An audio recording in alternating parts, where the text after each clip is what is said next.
We've been married for 17 years, no kids together.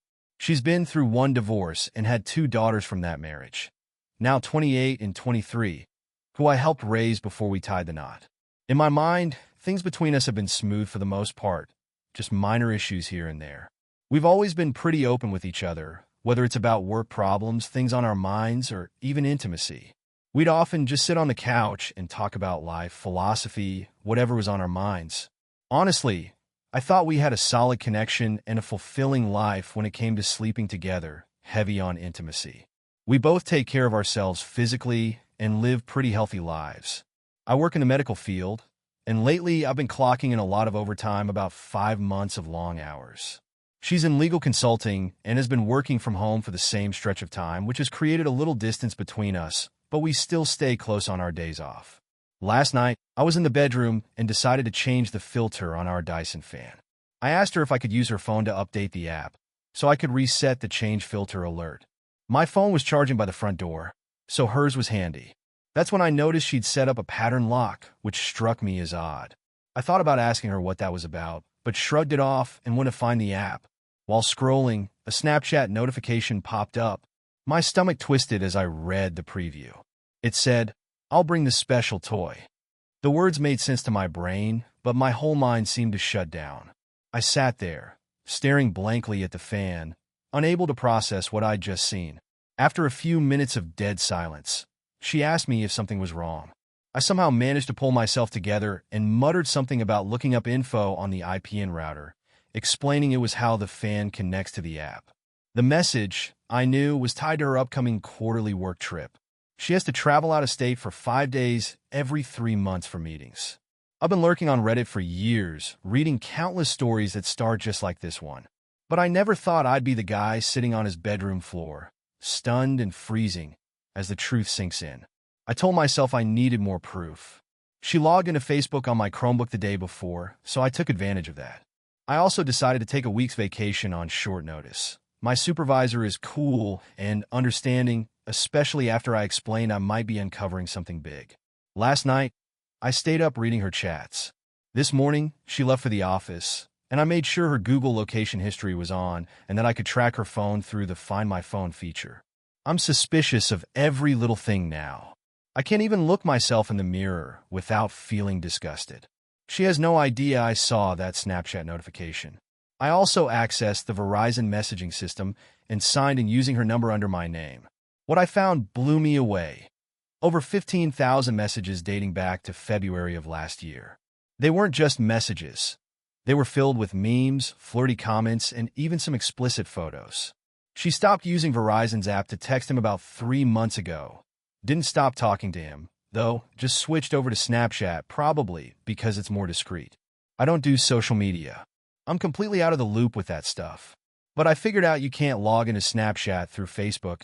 Just an email and password is all it takes. And wouldn't you know, she'd been using my Chromebook for that too. Just 3 nights ago, while she was lying in bed next to me, rubbing my back as I drifted off to sleep, she was messaging him, sexting him right beside me. The guy's younger, someone from her work. He's married with 3 young kids. I've met him twice. I even shook his hand. The thought of it makes me sick. Now, I'm wandering around this house I built with my own 2 hands for her, pacing like a lost soul. I feel like I'm walking in a daze, numb and hollow, unsure what to do next. Right now, the only thing I can process is this searing, white-hot rage. I managed to log into Snapchat, and there was all the evidence. I immediately called my best friend, who's been through 3 divorces himself. Don't even get me started on his ability to pick partners. He suggested a ruthless lawyer, someone who doesn't mess around. I've already decided to record and save everything. There are pictures of them together. I'm sure either her phone or his has videos too. I keep hoping this is just some awful dream, but the harsh reality keeps hitting me. What really twists the knife is the horrible things she said about me. She shared my insecurities with him, told him things I confided in her. And she's told him, "I love you." That part shattered me. It doesn't seem like they're making any long-term plans, which makes it feel like it's purely physical between them. On one hand, that almost makes it easier, but on the other, it makes it worse. Like she's willing to throw away our entire life for something so shallow. She knows I've always said cheating is a deal breaker. There's no coming back from this. Normally, when she leaves for these work meetings, I take her to the airport and we share a long goodbye. But now, I can't even think about what I need to do next. My friend said I should print everything out and maybe try to recover deleted messages from Snapchat. But from what I've read, that's nearly impossible without having her phone. So today, I'm meeting with that lawyer. I'm paying a crazy amount just to jump ahead in her appointment schedule, but I need to get this rolling fast. I need a solid plan. Part of me wants to book a flight and follow her to the hotel she's staying at, catch her in the act. I have access to her hotel booking details, and I'm listed as a contact person, so I could easily get a room key without her knowing. My plan is to fly on Monday afternoon, log into the messaging apps, and watch everything unfold in real time. If I could get the divorce papers ready by then, I'd hand them to her right on the spot. But since that's unlikely, I'll settle for handing her the printouts. It's 600 pages of proof. His wife just accepted my friend request on Facebook. I'm on the edge of sending her everything, but I don't want to lose any strategic advantage, so I'm holding off for now. My spiteful plan is to leave the package in my wife's hotel room along with my wedding ring. Then, I'll sit in the hotel bar and watch my phone light up as she discovers it. I'll call the other guy and tell him to meet me in the lobby and that he better bring my wife with him. I'll tell him I've sent a similar package to his wife, and I'll hit send on a Facebook message to her right then and there. It feels petty and weak, but I'm boiling over with rage. I want to scream and tear things apart, but I'm helpless. This morning, all I could manage was a weak peck on her cheek as she left. I can't even stand to look her in the eye. Somehow, I have to make it through the weekend. But part of me wonders, is this revenge-fueled plan worth it? At this point, I just want her to feel the emotional pain I'm feeling. I want her to hurt because right now, I feel utterly destroyed and emasculated. There's no room for apologies. Cheating is unforgivable to me. It takes so many conscious choices to betray someone like this, and she made every one of them. Should I just confront her tonight or wait to catch her in the act? I don't know if I'll update this again. Honestly, I'm thinking about cutting out social media altogether and only being with someone in the future who feels the same way. One more thing. I found this special toy. We got a whole chest full of adult toys, but this one was already packed in her carry-on. It's a remote-controlled vibrator, the kind you can operate with an app. Looks expensive too. I'm meeting with a lawyer in 90 minutes. Update number 1. I met with a lawyer. She turned out to be surprisingly kind, even compassionate during our meeting. She laid it out for me. Her job is to represent me in this fight for my future, and my job is to give her the complete truth and not make things harder for her. Simple as that. Afterward, I went to Kinko's to print everything out. It cost me $534 for the color copies because I wanted those pictures to stand out. Shout out to David Miller for keeping it professional when the nude photos started rolling out of the printer. He asked what the deal was, so I told him. He looked stunned, but gave me a firm handshake and said he was sorry. After that, I went home, crashed for about 3 hours, and by 7:30 p.m., my soon-to-be ex-wife came home like it was just another day. The lawyer advised me against pulling any Hollywood-style confrontation at the hotel bar. She said it would come off as crazy and would hurt my case more than help. So, sorry to anyone rooting for a dramatic showdown. She's right, though. In the end, divorces go one of two ways, contested or uncontested. She explained that I'd have to formally inform my wife that I've retained legal counsel. From there, either she'd contest it, or we'd go through mediation and file. Simple, cut and dry. So, she got home about 2 hours ago, and I asked her if there was anything she wanted to talk about. She only brought up the election. Then, she turned it back on me and asked what was bothering me. At that moment, I felt like crying, but honestly, I had no tears left.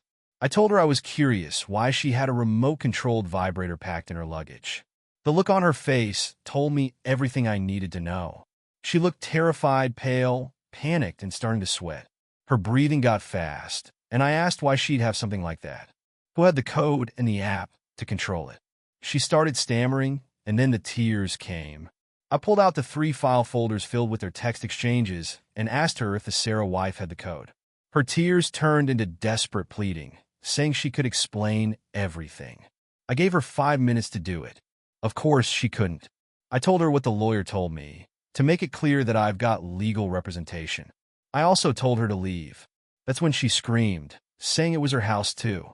I stayed calm and replied that maybe it was, but I'd be informing everyone about her affair, her betrayal. Even her daughters would know the truth. Or she could leave now and find somewhere else to stay for the time being.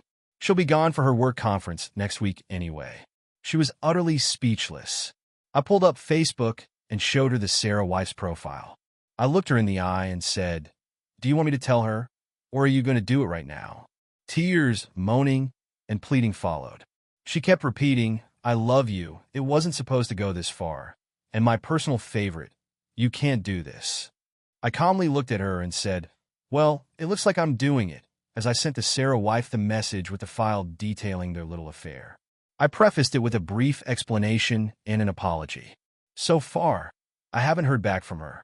As I leafed through the stack of papers, I started randomly reading out loud to my soon-to-be ex-wife. "I just wish we could spend the day attached to each other, just you inside of me, and you feel so much more intense than any other woman I've ever been with." She kept sobbing, asking to talk about us, insisting that our marriage could survive this. I told her flat out that I would never forgive her, that her word means nothing, and that she threw away the last 17 years of our life together. I'm still thinking about reporting this to HR, and I'm absolutely going to make sure everyone knows she ended our marriage by cheating. To everyone who responded to my situation, thank you. I'm sorry I couldn't respond to all the PMs and messages, but I've got a therapy appointment set for Tuesday, and I feel a strange mix of elation and devastation. I'm shaking, and at the same time, I feel like I'm hitting rock bottom. Right now, part of me just wants to disappear. The house is eerily quiet, aside from her crying and moaning. I told her not to come back after her work trip. In the meantime, I've been sending out friend requests, getting people on my side. Tomorrow, I'll make sure the whole truth gets out. I'll also call the girls in the morning. I raised them from when they were just kids, 11 and 6. And now they're grown women, 28 and 23. I don't know what to tell them, or how to even begin handling this with them. For those who pointed out that's not how Snapchat works, you're right. She had it running in the background, but it was actually WhatsApp that they used. Honestly, I don't care about the specifics at this point. I saw what I needed to see. Also, I have to give a shout out to Dyson for that fan app, and my brother-in-law for gifting it to me. Without it, I may never have stumbled upon this whole mess. Now, to give more background on why I feel the way I do. My original post was pretty much just me spilling my thoughts, raw and disjointed, because that's exactly how I felt. Here's more context. I went to college in Las Vegas in the mid-90s and graduated in 99. Those years were a blast, to say the least. I got around and enjoyed life. And it was during that time that I made the decision to never marry. To me, marriage was and still is an outdated concept that strips you of your personal agency. And I definitely didn't want kids. After graduating with a degree in nursing, I quickly specialized in cardiovascular intensive care. In 2001, I moved back home to Texas to pursue my master's degree as an advanced practice RN with a focus on CV surgery. While I was working on that, I made the choice to pursue medical school and shifted my coursework to meet the requirements for applying. And that's when I met my soon-to-be ex-wife. She was short and a little on the chubby side, what the kids today might call thick, with fiery red hair and a personality to match. We met during an intense situation at work in the middle of a code. The chemistry was immediate, and so was the attraction. Our relationship moved fast. We were saying, "I love you" within 3 months. She was already a mother of 2. And let me remind you, I had always wanted to remain child-free. She'd been divorced for about 2 years and had just gotten out of an on-again, off-again relationship when we crossed paths. We dated for about 2 years before she gradually introduced me to her daughters, who were 11 and 6 at the time. One evening, she sat me down for a talk. It was one of those heartfelt, practical conversations that stick with you. She laid it out straight, telling me where we were in the relationship and what she needed from me, or from any partner for that matter. In essence, it was time to either get married or call it quits. I was still pretty anti-marriage back then, and she respected that.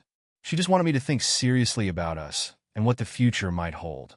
She made some good points, like how we had already been living together for 8 months, had each other listed as emergency contacts, and joked that the only thing missing was being on each other's insurance. It was a real, honest talk, and we agreed to keep going for a while longer, but I knew I'd eventually have to make a decision. 2 weeks after that conversation, I got my acceptance letter to medical school, just 2 hours away. I was beyond excited, but at the same time, I felt crushed. I had just turned 26 and was on the verge of reaching a huge milestone in my life. But then reality hit me. I'd rarely see her or the girls if I pursued it. The doubts crept in. Medical school, residency, and then fellowship would take at least 7 years. During that time, I wouldn't be making enough money to support the life we'd grown accustomed to. The thought of student loans, debt, years of hard work, and losing her weighed on me. In the end, I turned down the medical school offer and decided to switch back to a master's in nursing administration. We got married in July 2003. It was a small, intimate ceremony with only close family and friends. My parents absolutely adore the girls, and rightly so, but they've always been somewhat distant when it comes to my soon-to-be ex-wife. On Monday, when I told them what was happening and that the girls might not be as present in their lives moving forward, they admitted something they'd never fully voiced before.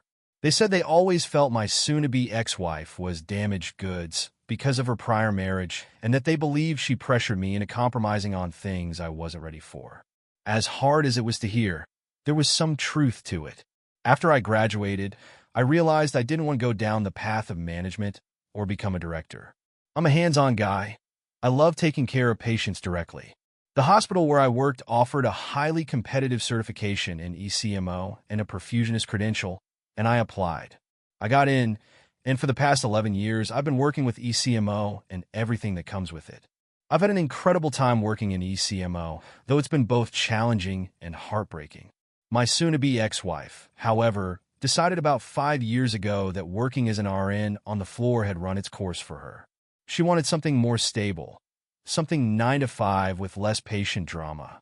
Through a friend, she landed a job at a multi-state legal consultancy that handles medical legal suits. Her role involves abstracting data from patient charts and presenting it based on what's needed. So that's where we were when all of this went down. On Saturday morning, 2 days after D-Day, I barely slept. My mind was filled with dark, disturbing thoughts about my future and life in general. I was imagining all sorts of violent scenarios, some against them, some against myself. As I stood in the kitchen making breakfast, just eggs and toast, she walked in, still groggy from sleep, and asked if I'd make her some. Without saying a word, I threw the whole thing in the trash right in front of her. Then I went over to my record player, cranked it up with music from my youth at an uncomfortable volume, just to drown out any chance of her trying to talk to me. Yeah, it was childish, but at that moment I didn't care. After that, I started pain shopping, as they call it, going through the printouts in order. I'm not sure if I recommend it or not. By the afternoon, I'd had enough of Black Flag and Danzig and switched to breakup songs from Chris Isaak and Ray LaMontagne. She came at me again, this time more indignant, almost offended, as she asked what good it did to notify the Sarah wife. I stared at her for what felt like forever, completely dumbfounded. Then I told her, plain and simple, that at least the Sarah wife now had the chance to make an informed decision about her future instead of sacrificing for someone who would betray her so selfishly. I think my message got through to the Sarah wife because it didn't sound like things were going well for him. My soon-to-be ex just sat down on the couch and started crying. I told her I had no tears left, that I was so numb I'd have to save the crying for later, once I finished doing what needed to be done. She asked, this time timidly, without the indignation in her voice, what else I had left to do. I told her flat out, to ruin your life and make you feel the same pain I'm feeling. Then I added that if she had even an ounce of respect left for me, or if she still loved me, she'd open her phone and show me everything. She refused. She said it didn't matter, that all I'd do was hold it against her. I told her that part of me, some weird completionist part, just wanted to know everything. But she still refused and went off to the guest bedroom. After that, I found her HR paperwork from her company, and that's when I decided to take action. I called their corporate compliance line and left a detailed message. I explained that she and the AP had discussed client information, including protected health information, using an unsecured and non-approved messaging system. I also mentioned that she had been his acting supervisor on 2 projects during the time their sexually explicit messages were exchanged. Lastly, I let them know that they both used their work-subsidized phones to send pornographic material. Another big no-no. My whole life, I've always seen myself as a peaceful, rational man. But this situation has broken that part of me. I don't know where all this anger is coming from, and honestly, I'm worried. Will it ever stop? I know that in the long run, if I want to move on from this, I'll eventually need to accept her apology and forgive her for her mistakes. But right now, I don't know if I'm even capable of that, and it worries me. That evening, I continued reaching out to family and friends, telling them about the situation and her actions. I also called a physician friend and asked for a favor, an appointment for a checkup and an STD test. He had questions, and I answered them. By around 8 p.m., my eyes were getting heavy. On Sunday, 2 days after D-Day, I decided to drive out to see the girls. They're about 3 hours away. The youngest is still in college for another semester, maybe longer, thanks to 2020. Since all this started, I've had some pretty intense feelings about them. I've always had a respectful, friendly relationship with them, but never quite a fatherly one, especially with the oldest. We get along, but there's always been that unspoken, "you're not my dad" vibe from her. With the youngest, it's less pronounced, but when they're together, it's hard to miss. I left early Sunday around 5 a.m. and arrived at their condo, paid for by their fathers, just after 8:45. I brought kolaches and good coffee with me. Before I even said a word, they were worried about their mother. So I told them straight out what had happened and that their mother would likely be moving in the next 3 to 6 months. Honestly, telling them in person was the best decision. They were clearly disappointed in her. I made it clear that I wasn't there to make them choose sides. They're adults, and our relationship has always been in a unique place. I told them that if they decided they didn't want to stay in touch with me, I'd understand. I'd be a little let down, sure, but I'd also feel relieved in a way. I did ask, however, that whatever they chose, it shouldn't affect their relationship with my parents, their grandparents. They both agreed they wanted to stay connected with them. I left around 11 and headed home. On the way, I stopped at my best friend's house and let myself cry a little. I'd helped raise these girls as best as I could. Their father had been mostly absent during their childhood, and he had started a new family 6 hours away.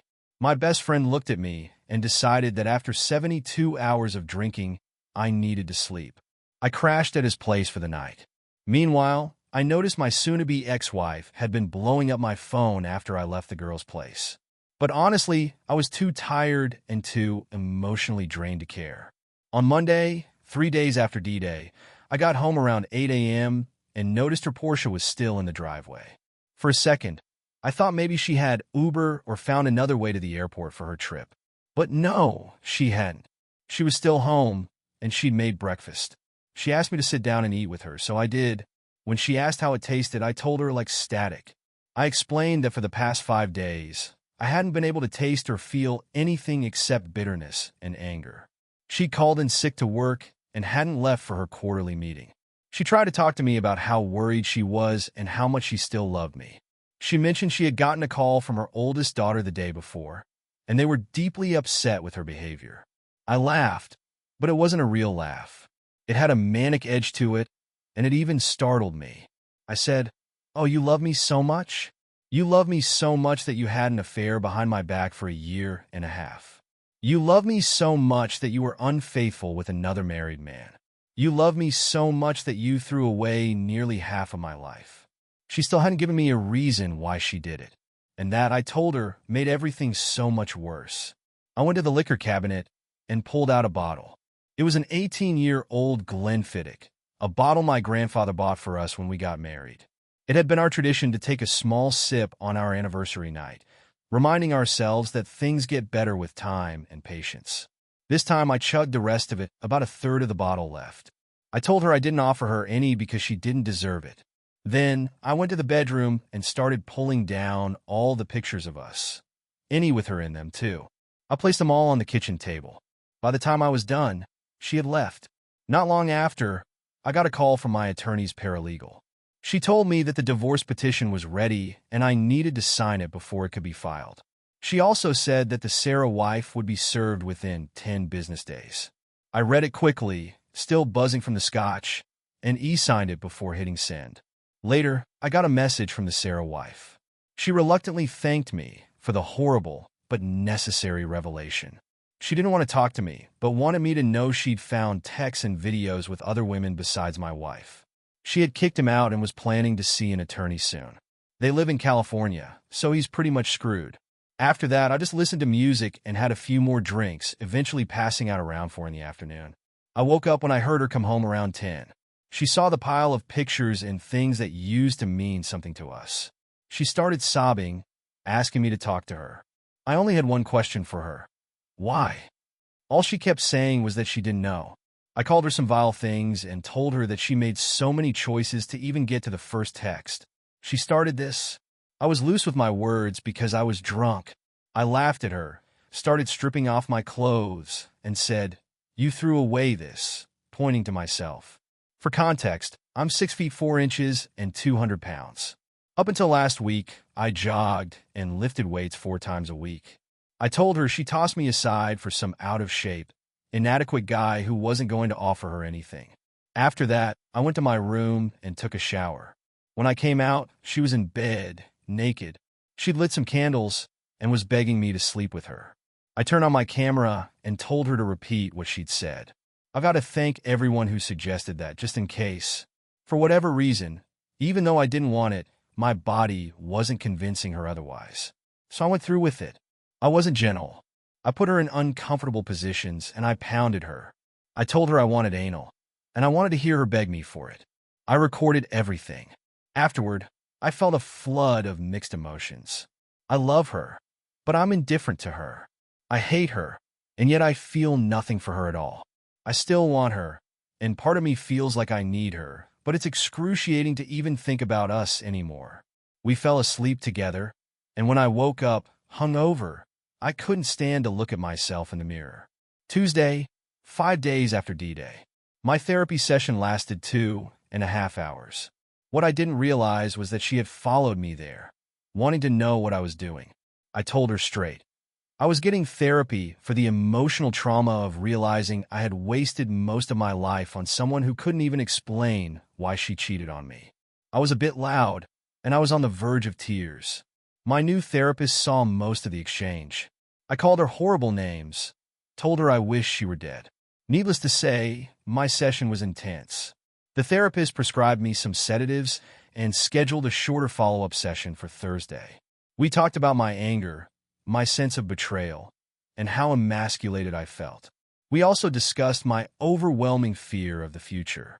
I told him how terrified I am of the unknown. Just last week, I felt whole, like a complete man with clear goals and a plan for the future. I had a partner I could count on to face any obstacles. Now I feel like a ship without a rudder or a mast, no direction, no power, and no way to escape this storm. He started to explain the why I've been so desperate to understand. He said it's not just one question, but a series of questions, and it's pretty interesting when you break it down. The one that stuck out most was his suggestion to calmly ask my soon-to-be ex-wife what it was within herself that gave her permission to do this to me. There were other follow-up questions, but that one hit me hardest. I also told him about the sex. He strongly advised that I lay out clear, explicit boundaries regarding any physical relationship with her. Ultimately, he recommended I stop engaging in it altogether, saying it would only confuse things and make the situation worse. Unless, of course, reconciliation was my goal. I cried, I raged, and I left feeling completely exhausted. When I stepped outside, she was still waiting for me. I walked right past her, ignoring her questions and her pleading. Later, I got a call from the physician's office for my STD test and went to that appointment.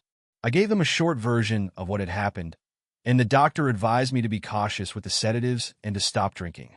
When I got home, I continued packing my things, deciding that I needed to move out. I called work and requested a face-to-face meeting. There was no way I could focus on real-life, life-and-death situations in my current state of mind. I drove to the administrative building at the hospital, met with the team, and officially handed in my 6 weeks resignation. My job is so niche and specialized that 6 weeks is the bare minimum courtesy I could offer.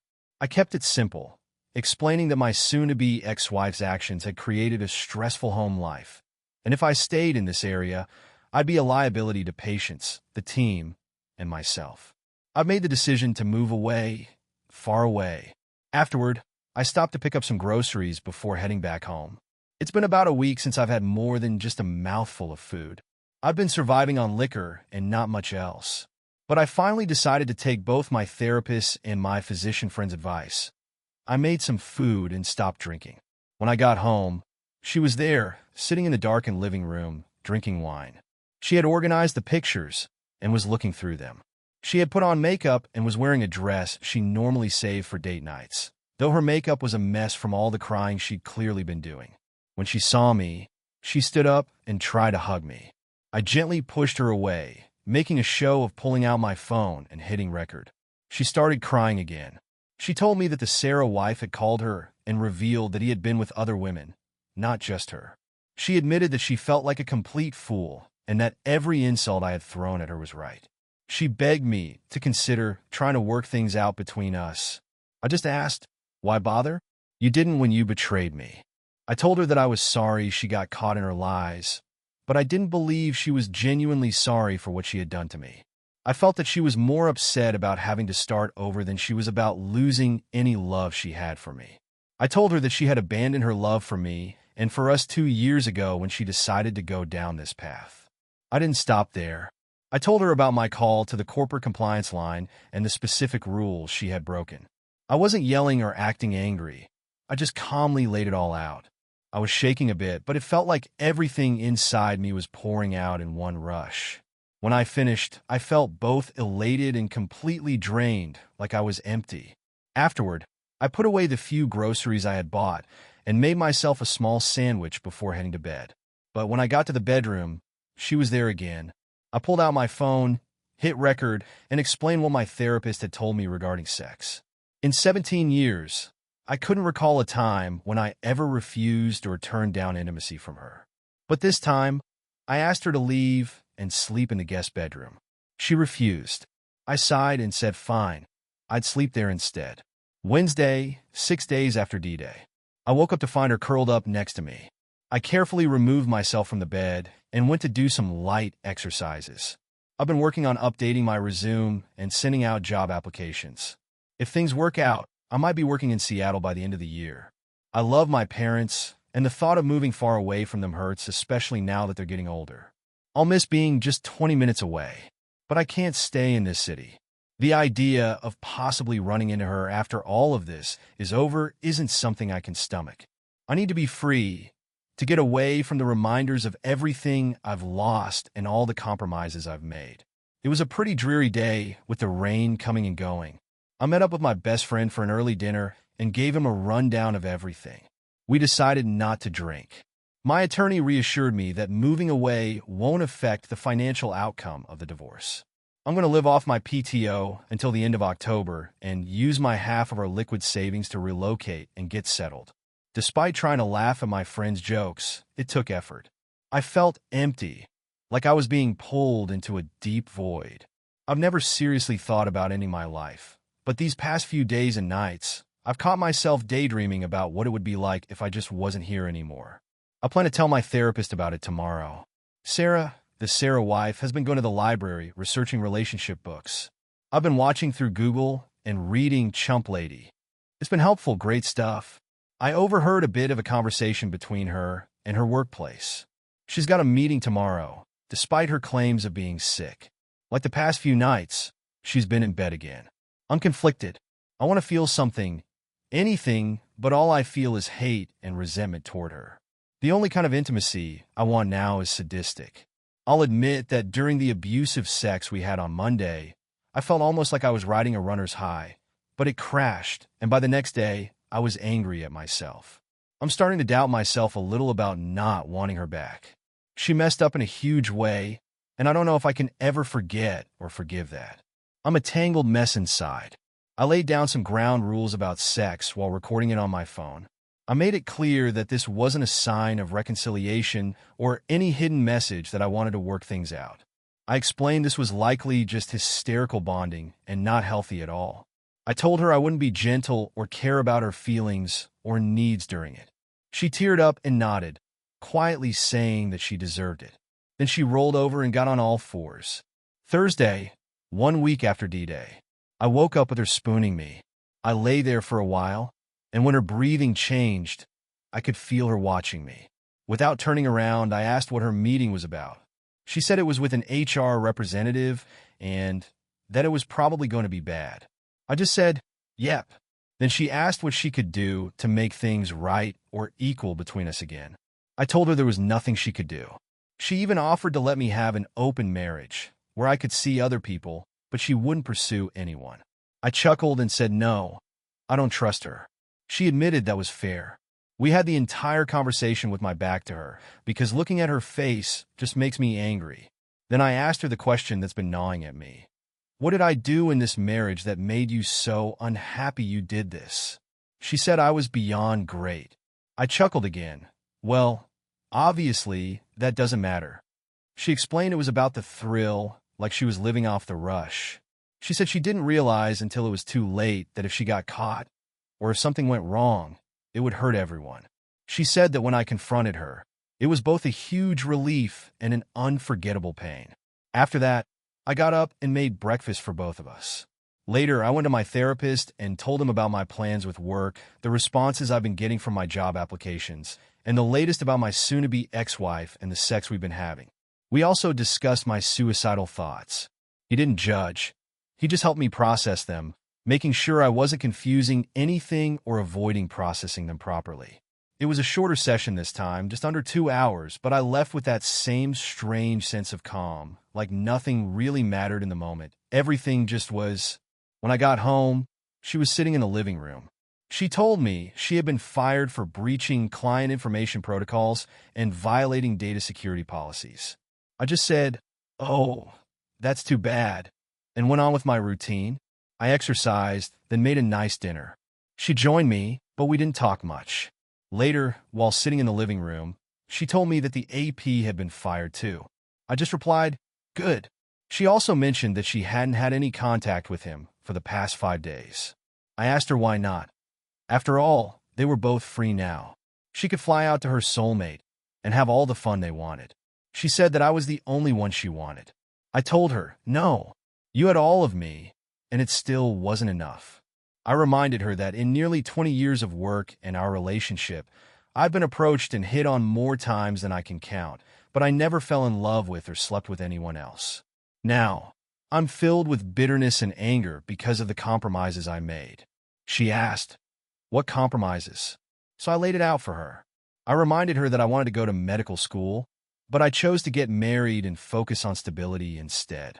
I didn't want children, but I accepted hers because they were a part of her, and I compromised. I told her I made those sacrifices for the sake of our love, but obviously, I misplaced my trust and love in her. I told her that if I could go back in time, I would tell my 26-year-old self to pass her up. She asked again what she could do to bring us back together. I told her, flat out, that I would never compromise for her again, and because of that, we couldn't have a healthy relationship. I said I would never love her again, and at best, I'd treat her like a sex toy. Otherwise, she wouldn't factor into my plans or thoughts. I told her that just a week ago, she was the first person I thought of when I woke up and the last person I thought about when I went to sleep. Now, it hurts too much to even think about her. I made it clear that I was going to walk away from this. This entire experience is starting to feel like a constant reminder of things I don't want to replay anymore. I can't thank enough the kind people I've been able to talk to, who've shared their own pain and stories to help me get through this. On the whole, this process has been good for me, but I keep reliving things and feelings I'd rather just leave behind. I remain confused about what I want. I don't know if I'll ever be 100% sure about anything with her again. I've scheduled bi-weekly therapy appointments for the next 4 years, hoping to work through this. It's a tough journey, but regardless of what happens, I'm going to do my best to work toward being as close to the person I was before all of this happened.